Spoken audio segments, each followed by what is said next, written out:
Sonic was driving a car in 2019. How come nobody's talking about this? I'll bring everyone up to speed.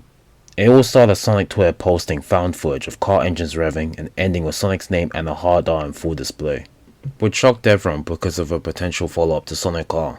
Also on Sonic Jam, in one of the bonus interviews, Sonic had claimed to have sworn off using the N-word to promote his games. A couple months later, it was revealed to be a new Sonic racing game called Team Sonic Racing, developed by Sumo Digital, with information of modes and an emphasis on team gameplay, slated to come out in 2018. Then why did I get out of bed? A new Sonic racing game, cool. But fans are mostly mixed because of the whole team thing. What made it worse, it was slated to come out around the same time as the CTR remake. While Team Sonic Racing was being weird, and frankly, smelly, CTR checked all the boxes. They got Sparrow for that game, they got Retro Crash for the PlayStation version. The game ain't even transloaded and such, I don't know what they did. Well, that doesn't matter now. Let's talk about Team Sonic Racing, try to understand it.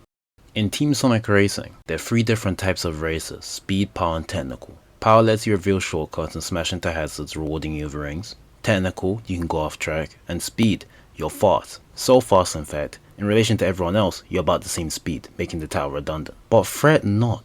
What if I told you there's a sub-ability that apparently summons a barrier that blocks projectiles threatening your lead? I say what if because I've never seen it and I'm inclined to believe it doesn't exist. So I assume this is just here set dressing to establish some well-needed car lore. And if you've been following thus far, this is big. And from the stuff we know already, this has some heavy implications. This game's thing is clear team racing. It's the game's heart, its identity. Sure, you could play single race, but that's like going abroad to visit your extended family like you always do. Or this could be you inside the France Triangle. What secrets will you reveal from within? Instead, you're with the same old grandpa, still falling over, pinballing into cupboards. The truth is, he's been inside, and he knows the secrets, and he paid dearly for it. That could have been you, yet you insist to waste your potential. Okay, in all seriousness, it's not about just trying new things. Like, they had a good thing going on. Why make such a controversial change? Well, for one, not wanting to go down the same crowded road as many other kart racers are going down, they decided to take a change of course to the more popular and traffic jam route known as team games, inspired by games of the genre, such as Splatoon, even Overwatch. But I think in comparison to those games, it's not that deep. But before we get into that, let me just get one thing straight. I'm a man.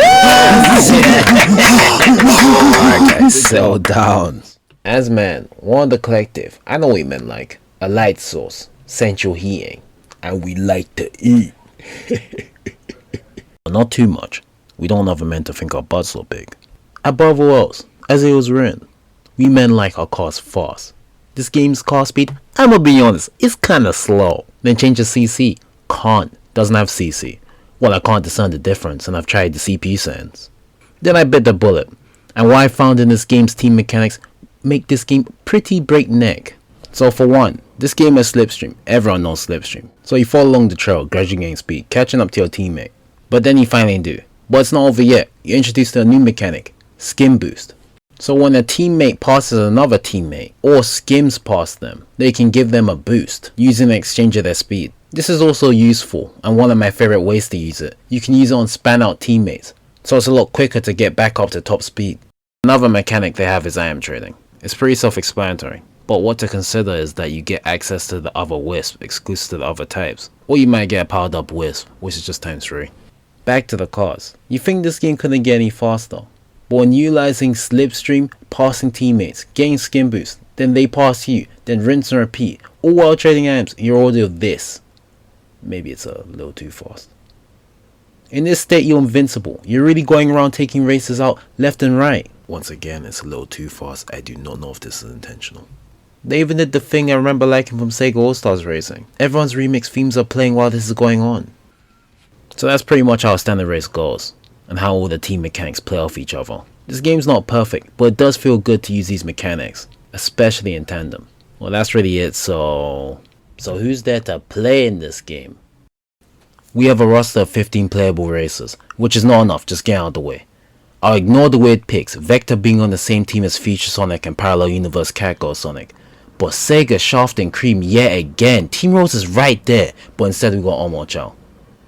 I wouldn't even care if Cream lost to a more popular character, but Omochao's not even a real character, he's just a serious accessibility settings. Omochao was only picked because Takashi Iizuka really wanted a playable Chao racer. But then you have Cream, one half of her character is canonically being 6, and the other of her character is a relationship with Chow. Cheese, her best friend, is literally a Chow. One more thing, how does this game claim to have clear Overwatch inspiration, but Vector's the only visible predator? One thing that kinda makes up for it is everyone's unique vehicles and car parts. So if you want to make the most out of this mode, you're gonna need some new parts, which is unlocked via the mod boxes, the loot boxes, but don't worry, you can only earn them in game, and the coins are earned at a good rate. This game mode features unskippable unboxing animations and no buying mod pods in bulk. They're looking out for the sophisticated unemployed gamer, just looking to pass the time. Is it the best use of your time? But those vehicle parts aren't gonna unlock themselves, are they? Look, I'm not a bang man, but if you tell your parents this is how you spent your day, you'll probably make them cry. Actually, I changed my answer. I have a gut feeling they'll disown you. Finally, the last mode, Team Adventure, which got a really bad rap originally because of the controversial story. Sonic's had its fair share of controversial stories before, but as well as fans not liking it, they thought Sega portrayed the characters with the overall portrayal of them. Look, I'm probably gonna get hate for this, but unironically, I like the game's story. Was it controversial? Yes, but I do believe it was necessary for Sonic and friends to journey to the Holy Land and find themselves in God. Okay, even if you don't like the direction they took, you gotta admit, it was bold of them to take Sonic, Shadow and Silver and give them different fates and manage to flesh out the choices and the hardships over the story, becoming the best adaptations of the characters yet. And after the final conflict, they still come together, making the final fight against Eggman that more satisfying. So for gameplay, as well as traditional races, you compete in numerous time-focused events where you're getting stars and sometimes keys by completing varying race objectives. The first batch is Daredevil, a skimming challenge, and the other is Ring Challenge, you collect rings, but when you drift through them you get time added. Events are a genuinely good change of pace since the other modes are just racing. And they're just dumb fun. They're not much, but I genuinely like going back to try to get gold for it. Plus I'm trying to 100% the game. Nana's just stalling. He's avoiding talking about the game's obvious plot holes. Like, isn't it just lazy writing or Eggman is able to possess both the Dead Sea Scrolls, Muhammad's Bid, and wield the True Cross? Also, isn't Silver Sikh? I remember Sega coming out officially and saying Silver was Sikh. Don't worry, I'm getting to that. I'm trying to ease people in. A lot of people don't know the game's story. It's very nuanced. I don't want to confuse anybody. But before we get into all that stuff, let's start from the beginning.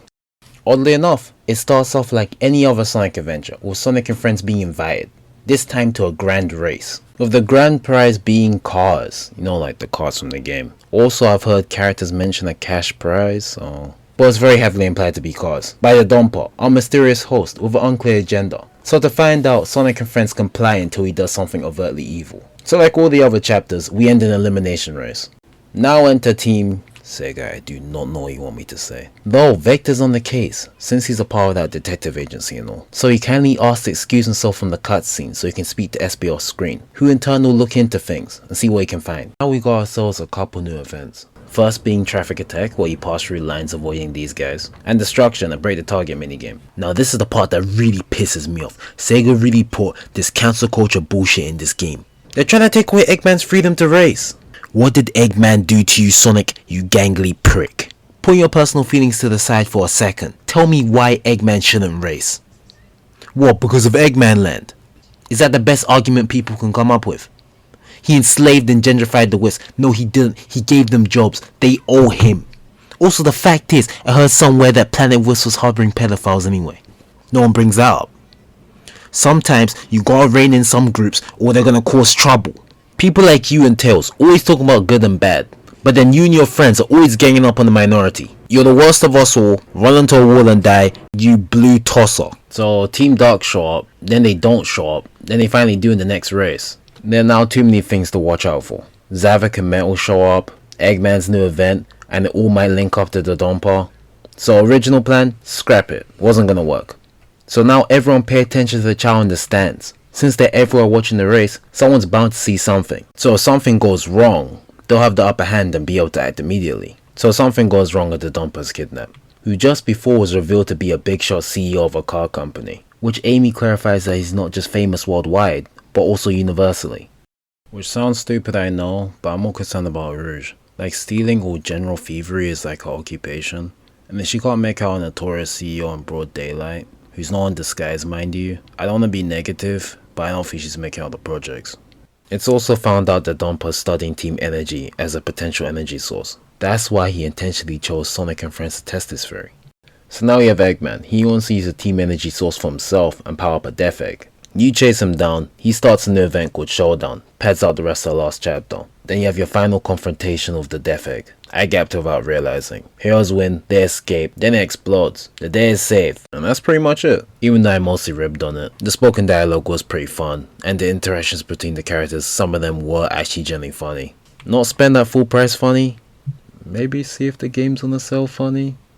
Probably check if somebody uploaded on YouTube funny. But yeah. So we finished Team Adventure. Now we have all 21 tracks in the game. The last 3 unlocked? You're not gonna play them. They're all single races. But the stages look nice though. Okay, now that's out of the way. There are barely any other Sonic games represent. There are like 5 Sonic games represent, and most of them are Sonic Heroes. And that's probably because they had assets left over from Sega All-Stars Racing, since it had Seaside Hill, Final Fortress and Casino Zone. Don't get me wrong, reusing assets is fine. Nothing wrong with that. I think the biggest problem stems from one zone getting 3 different tracks and a lot of them feel kinda samey. Another problem, I feel like some stages miss the point, and a lot of the reasons why you like the original stage just aren't there. Like, it would be cool to have 2 alternating paths where people are riding across the tunnels on Seaside Hill, but there are no tunnels to be seen. The music does not suffer from this problem. It captures everything you liked about the original song, remixes it, and it's just a good experience. Like, the music just does not miss in the slightest. Yeah, it's kind of a bummer. No storybook games, no Sonic Adventures, no handheld games, also no Mania. But there's a reason for that. The games are being made around the same time, so they wouldn't know. It's kinda like how Sharkboy and Lava Girl didn't make him smash his roster into Waylao.